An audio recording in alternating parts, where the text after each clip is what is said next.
Olá, amigos. Aqui é a doutora Luísa Perret. Vim falar para vocês uma dúvida que muitas pessoas têm, pacientes, amigas, mulheres, perguntam assim: o que é menopausa, perimenopausa, pós-menopausa, quando é que é, quanto tempo dura a menopausa? Então vamos deixar bem claro uma questão assim. A menopausa, ela acontece a partir do momento que a queda hormonal, principalmente desses hormônios que a gente chama sexuais, que são os estrogênios, a progesterona, a testosterona, ela se torna expressiva o suficiente para a pessoa não ovular mais, não produzir mais o ciclo que traz à pessoa a fertilidade, não formar mais o endométrio, que é aquela camada que reveste o útero que descama no final de cada ciclo e faz menstruar. Então, quando esses ciclos vão se interrompendo, quando a reserva de óvulos que toda mulher tem, que ela é finita, ela acaba em algum momento, em geral ali por volta dos 40 até 50 anos, ela vai acabando, vai gastando com as ovulações e também essa produção hormonal vai caindo, chega um ponto que se interrompe o ciclo mesmo da fertilidade, é nessa hora que a gente chama de menopausa. Essa classificação vem mudando com o tempo, porque teve um tempo que se dizia assim, só é menopausa quando passou um ano sem menstruar. Hoje em dia isso já caiu por terra. Hoje a gente já considera a menopausa da hora que a menstruação já parou mais de uma vez por períodos mais longos, provavelmente por volta de 3 meses, já aí depois veio de novo, depois parou outra vez. Da hora que se cessam e que começam a ficar muito espaçados, a gente já configura a menopausa. E nós vemos também pelo exame de sangue, começar a subir dois hormônios, que são o LH e o FSH, que são aqueles que forçam os ovários a trabalhar. Eles começam a subir nesse período que a queda da produção dos estrogênios começa a cair. E você mede no exame de sangue os estrogênios, o estradiol, a estrona, eles vão caindo de produção. Quando você tem essa combinação de LH e FSH altos, acima de 18, e quando você tem os estrogênios já mais rebaixados, aí você pode já estar configurando uma menopausa. Uma mulher já em menopausa vai ter o LH e FSH acima de 30, 50, às vezes 100, e vai ter os estrogênios quase zerados, bem baixinhos. E é nessa hora que você já pode começar a repor um pouquinho. E aí o que é pós-menopausa, o que é perimenopausa, climatério? Na minha opinião, menopausa é um estado que se instala desse momento em que as menstruações cessaram para o resto da vida. Você entrou em menopausa, você está em menopausa para o resto da vida. Após menopausa, teve um tempo que só se considerava repor hormônio, até hoje muitas vezes na ginecologia se faz isso, até porque são hormônios às vezes mais pesados um pouco, nos primeiros 5 anos.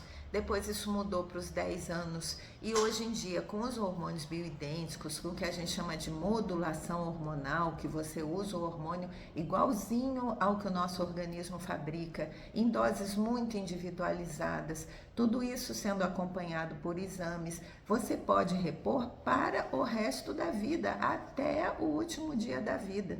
E correndo tudo bem, é assim que deve ser, porque os hormônios dão suporte muito além da questão só de sintoma de calores, fogachos, ressecamento vaginal, baixa de libido, que são as coisas assim mais visíveis, insônia, que é muito importante.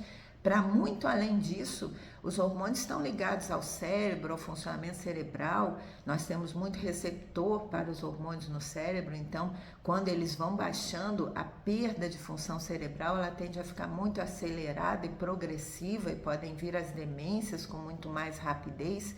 Você perde músculo, você perde osso, problemas cardíacos, já venho falando sobre isso em vários vídeos, a tendência a perder o colágeno, a perder funções no organismo, tudo muito ligado a essa grade hormonal.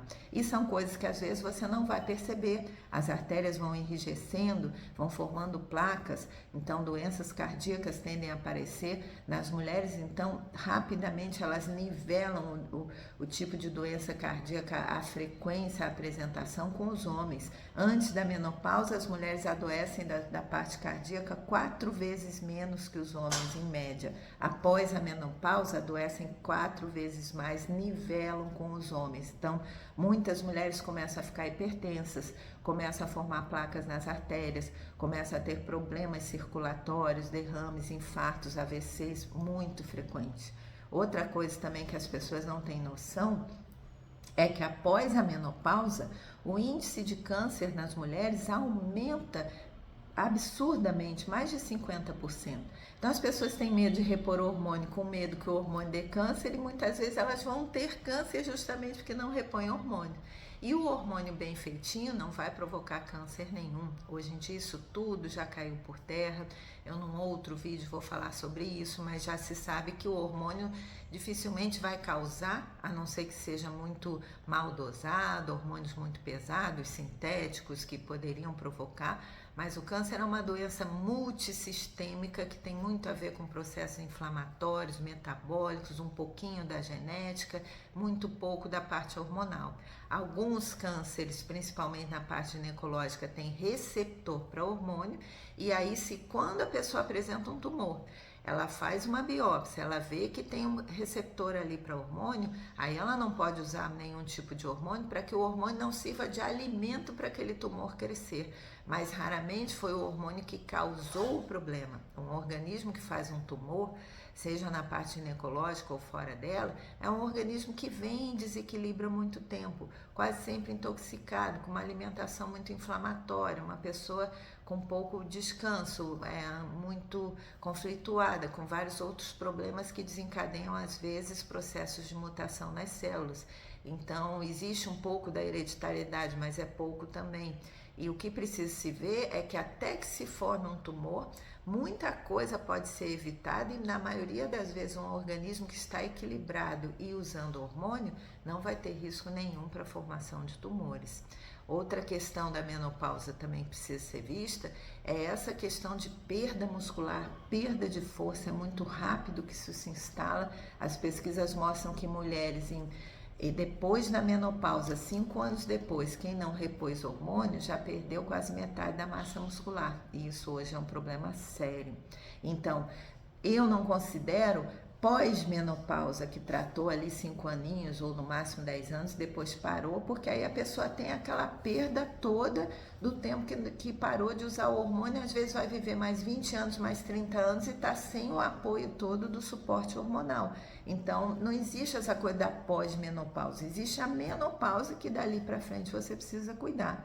E o que é a perimenopausa ou o climatério? São os 10 anos onde a queda dos hormônios já começa, em geral, a partir dos 40 anos. Então, a gente considera normal a menopausa na década entre 40 e 50, não se considera precoce uma mulher que parou de menstruar aos 41, aos 40, aos 43. É um pouco mais cedo do que a média. A média das mulheres no Brasil é entre 45 e 50 a entrada da menopausa. A gente só considera precoce quando é antes dos 40. Mas o que acontece em média? A pessoa começa a ter um declínio hormonal dos 40 em diante, às vezes dos 35, 38, já começam os hormônios a cair. Mas ainda menstrua, ainda ovula muitas vezes, ainda forma o ciclo, ainda pode muitas vezes engravidar, mas essa fertilidade vai caindo cada ano que passa de uma maneira bem acentuada. Então, o que acontece? Nessa perimenopausa, que se chamava climatério até pouco tempo atrás, muitos sintomas já começam a aparecer. Quer ver um dos principais? Insônia. As pessoas começam a ter um sono leve, acordam um monte de vezes, levantam cansadas, começam a precisar fazer mais xixi à noite, ao banheiro, fica um sono entrecortado, chega no meio do dia e estão muito cansados. Já é a queda de um hormôniozinho que se chama progesterona. Ele começa a cair bem antes da menstruação parar, e muitas vezes é causa até de dificuldade dessas mulheres engravidarem. Às vezes a pessoa engravida numa idade um pouquinho mais à frente, 38, 40, 42 anos, perde porque já não tem progesterona para fixar bem esse embrião, esse óvulo fecundado. E essa falta da progesterona mexe muito também no sistema nervoso. A pessoa fica mais ansiosa, mais irritável. Então, muitos dessas oscilações emocionais que vão acontecendo nessa década inteira que a gente chama de perimenopausa já tem a ver com essas quedas. E aí você já pode repor um pouquinho da progesterona. Isso é uma outra questão bastante discutida e muitas vezes que entra em conflito entre um médico e outro dentro dos tratamentos. Ah, se a pessoa, por exemplo, tirou o útero, não precisa de progesterona, porque a função dela seria só proteger o útero. Não é. Você precisa da progesterona para proteção do sistema nervoso, para manutenção do equilíbrio. É a progesterona que dá essa calma um pouco mais feminina do que masculina, que dá um pouco mais de ponderação, que dá uma questão assim mais harmoniosa, mais receptiva nas mulheres e que muitas vezes garante uma qualidade de sono boa. E muitas vezes é super importante repor a progesterona, mesmo em mulheres que já tiraram o útero. E muitas vezes desde muito antes da menopausa. Existem doenças ainda que não estão ligadas à menopausa, como endometriose, síndrome do ovário policístico, cistos em geral de ovário, miomas, que estão ligados à falta de progesterona. Nódulos nas mamas, uma série de doencinhas ligadas a isso tem a ver com falta de progesterona. Então, ela é um hormônio dos mais importantes e deve ser reposto mesmo sem o útero. Então, perimenopausa é todo esse período que antecede a parada dos ciclos e a menopausa é o que vem após. E aí, pós-menopausa é bobagem, não precisa ser considerado que a pessoa estará em menopausa daquele momento que parou a menstruação em diante para o resto da vida. Bom, espero que tenha esclarecido vocês. Um beijo grande, até a próxima!